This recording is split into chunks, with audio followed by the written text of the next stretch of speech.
ബഹുമാനപ്പെട്ട മന്ത്രി K Rajan, revenue മന്ത്രി എന്നോടൊപ്പം സാറിന് ചോദിക്കാം. സാർ നമസ്കാരം. നമസ്കാരം. 3-4 മഹാമാരികൾ, പ്രത്യേകിച്ച് കോവിഡ് മഹാമാരി വന്നിട്ടും മനുഷ്യർ പഠിക്കാതെ പോകുന്ന, മനസ്സെല്ലാം ക്രൂരത നിറഞ്ഞത് ആയി മാറി. എല്ലാവരുമല്ല, ചിലരൊക്കെ.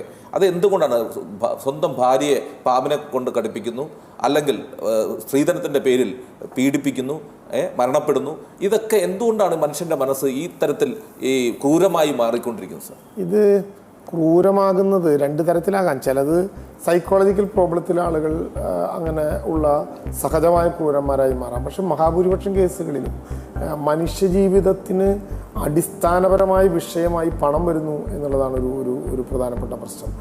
ലാഭകരമായിട്ടുള്ള ഒന്നാണ് കമ്പോളം. സ്വാഭാവികമായിട്ടും കമ്പോളത്തിൻ്റെ ഒരു ഭാഗമാകണം മനുഷ്യജീവിതവും എന്ന് താല്പര്യപ്പെടുന്നവരുടെ വലയങ്ങളിൽ അകപ്പെടാതിരിക്കുക എന്നുള്ളതാണ് ഏറ്റവും പ്രധാനം.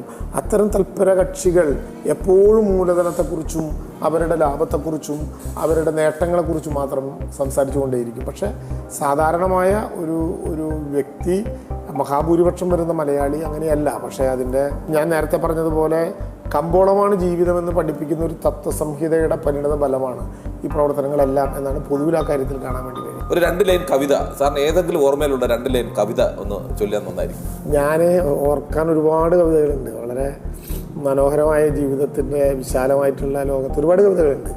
നമ്മളാണെങ്കിൽ എത്തപ്പെട്ടിരിക്കുന്നത് ഒരു സൈബർ കാലത്തിൻ്റെ മുമ്പിലാണ്. ഇപ്പോൾ അജി വന്നപ്പോൾ ഞാൻ തന്നെ ഒരു ഓൺലൈൻ യോഗത്തിൽ പങ്കെടുത്തുകൊണ്ടിരിക്കുകയായിരുന്നു. ഇനിയും അതിലേക്ക് തന്നെയാണ് തിരിച്ചു പോകുന്നത്. പ്രളയത്തെ നേരിട്ടതും നാം മഹാമാരിയെ നേരിട്ടതും തമ്മിലുള്ളൊരു വ്യത്യാസം വളരെ പ്രകടമാണ്. 2018 ആദ്യത്തെ പ്രളയം വരുമ്പോൾ ഇതിനു മുമ്പുണ്ടായ പ്രളയം ഒരു നൂറ്റാണ്ട് മുമ്പാണ്. അത് ചരിത്രത്തിൽ രേഖപ്പെടുത്തിയിട്ടുണ്ട്. പക്ഷേ ചരിത്രത്തിൻ്റെ ആർക്കൈവ്സുകളിലൊന്നും എങ്ങനെയാണ് ഈ പ്രളയത്തെ നേരിട്ടത് എന്നുള്ളതിൻ്റെ ഒരു രേഖയും നമുക്ക് പഠിക്കാനായിട്ട് ബാക്കിയുണ്ടായിരുന്നില്ല. 2018 പ്രളയത്തെ മലയാളി നേരിടുമ്പോൾ ഒരു പ്രളയം വന്നാൽ അതിനെ നേരിടേണ്ട രൂപങ്ങൾ എങ്ങനെയായിരിക്കണം എന്ന് ഒരു രേഖയും പഠനവും ഇല്ലാതെ തന്നെ മലയാളി ഇതിനേക്കാൾ ഭീകരത സൃഷ്ടിക്കാൻ വന്ന പ്രളയത്തെ ശക്തമായി നേരിട്ടു. സർക്കാർ മാത്രമല്ല, സർക്കാരും ജനങ്ങളും ഒരു മനസ്സായി നിന്നുകൊണ്ട് നേരിട്ടു. നിരവധി വൈതരണികൾ ആ ഘട്ടത്തിലുണ്ടായി. ഹൃദയത്തോട് ഹൃദയങ്ങളെ ചേർത്ത് വെച്ച് മനുഷ്യനോട് ചേർന്ന് നിന്ന് ആലിംഗനം ചെയ്തും കണ്ണീരൊപ്പിയും കെട്ടിപ്പിടിച്ചും ഒരുമിച്ച് നിന്നും ഒരുമിച്ചോടിയും കേരളം മുഴുവൻ പാഞ്ഞു നടന്നു. മന്ത്രിമാരൊക്കെ തോണികളിൽ പോലും കയറിയിരുന്ന് പോയി ആളുകളെ സംരക്ഷിച്ചു കൊണ്ടുവരുന്ന അത്തരത്തിലുള്ള ഒരു ആക്ഷൻ പ്ലാനാണ് പ്രളയത്തെ നേരിടുന്ന കാര്യത്തിൽ മലയാളി ഉണ്ടായത്. ഒരു മുൻപരിചയമില്ലാതിരുന്നിട്ടും വളരെ മനോഹരമായി ലോകത്തിന് തന്നെ മാതൃകയാക്കാവുന്ന വിധത്തിൽ മലയാളി മനുഷ്യ സ്നേഹത്തിൻ്റെ അടിസ്ഥാനത്തിൽ അതിനെ നേരിട്ടു. നേരെ മറിച്ച് കോവിഡിലേക്ക് വന്നപ്പോൾ അടുക്കാൻ കഴിയാത്ത വിധങ്ങളിൽ നാം അകലങ്ങളിലാണ്. ശ്രദ്ധിക്കേണ്ടതുണ്ട്. ഏറ്റവും പ്രധാനം ഒരു സൈബർ ലോകത്തിലേക്ക് നാം നടന്നു പോവുകയാണ്. സൈബർ ലോകത്തിലേക്ക് നടന്നു പോകുമ്പോൾ നാം തിരിച്ചറിയേണ്ടത് സൈബർ പ്രൊഡക്റ്റീവ് അല്ല എന്നുള്ളതാണ്. സൈബർ വിവരസാങ്കേതിക വിദ്യയുടെ വിനിമയത്തിൻ്റെ ഒരു ഉപാധി മാത്രമാണ് എന്നുള്ളതാണ്. അജി പറഞ്ഞതിൽ നിന്ന് ഞാൻ വിട്ടുപോലെ ഇപ്പം ഇങ്ങനെ പറഞ്ഞു വന്നപ്പോൾ ഏത് പറയണമെന്ന് ആലോചിച്ചപ്പോഴാണ് ഞാൻ സൈബറിലേക്ക് വന്നത്. ആലങ്കോട് ലീലാകൃഷ്ണൻ്റെ വളരെ പ്രമുഖമായിട്ടുള്ള കവിതകളിലൊന്നാണ് സൈബർ ലോകം. സൈബർ ലോകം ആലങ്കോട് ലീലാകൃഷ്ണൻ അവസാനിപ്പിക്കുന്നത് പുതിയ കാലത്തിലെ കുട്ടികളും രക്ഷകർത്താക്കളും ഒക്കെ മനസ്സിലാക്കേണ്ട ഒരു കാര്യം, പച്ചപ്പിനെ നാം കാണാതെ പോകുന്ന ഒരു തലമുറ മനസ്സിലാക്കേണ്ട കാര്യം, പച്ചപ്പിൻ്റെ ഹൃദയവിശാലതകളെക്കാൾ വലുതാണ് സൈബർ എന്ന് വിശ്വസിക്കുന്നവർ മനസ്സിലാക്കേണ്ട ഒരു കാര്യം സൈബർ ലോകം എന്ന കവിതയുടെ അവസാനത്തിൽ ആലങ്കോട് എഴുതി വെച്ചിട്ടുണ്ട്. ഒറ്റ നോക്കിനാൽ തീവന്തകാനനം പച്ചതൻ മഹാ കേദാരമാക്കുവാൻ വന്നു നിൽക്കുന്നു കശ്യപൻ വീണ്ടും വിത്തെറിഞ്ഞാൽ മുളയ്ക്കാത്ത സൈബറിൽ എന്നാണ് ആലങ്കോട് ലീലാകൃഷ്ണൻ എഴുതി വെച്ചിട്ടുള്ളത്.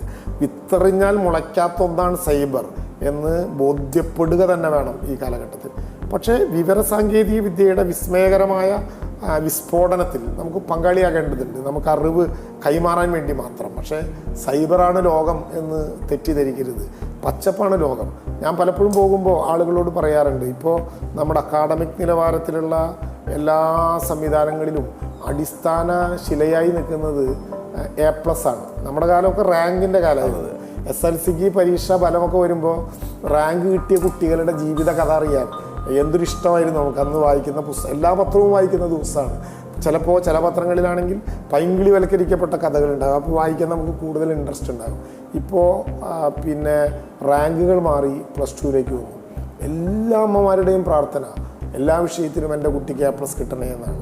പൊതുവിദ്യാഭ്യാസ സംരക്ഷണ യജ്ഞത്തിൻ്റെ ഭാഗമായി എല്ലാ സ്കൂളുകളിലും അക്കാഡമിക മാസ്റ്റർ പ്ലാൻ തയ്യാറാക്കി. ഒരു പ്രത്യേകതയായിരുന്നു രവീന്ദ്ര മാഷ് കൊണ്ടുവന്ന, അല്ലെങ്കിൽ കഴിഞ്ഞ പിണറായി ഗവൺമെൻറ് കൊണ്ടുവന്ന ഒരു വളരെ ശ്രദ്ധേയമായ നടപടിയാണ് പൊതുവിദ്യാഭ്യാസ സംരക്ഷണ യജ്ഞം.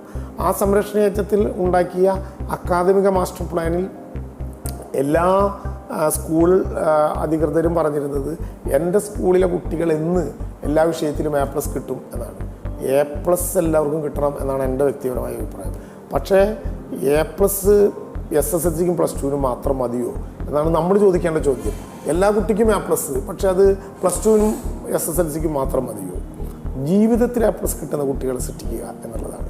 ജീവിതത്തിൽ A+ കിട്ടുന്ന കുട്ടികളെ സൃഷ്ടിക്കാൻ നമുക്ക് പാഠപുസ്തകങ്ങളും ഗൈഡുകളും സിലബസിൻ്റെ അകത്തളങ്ങളും മാത്രം പഠിച്ചാൽ പോരാ.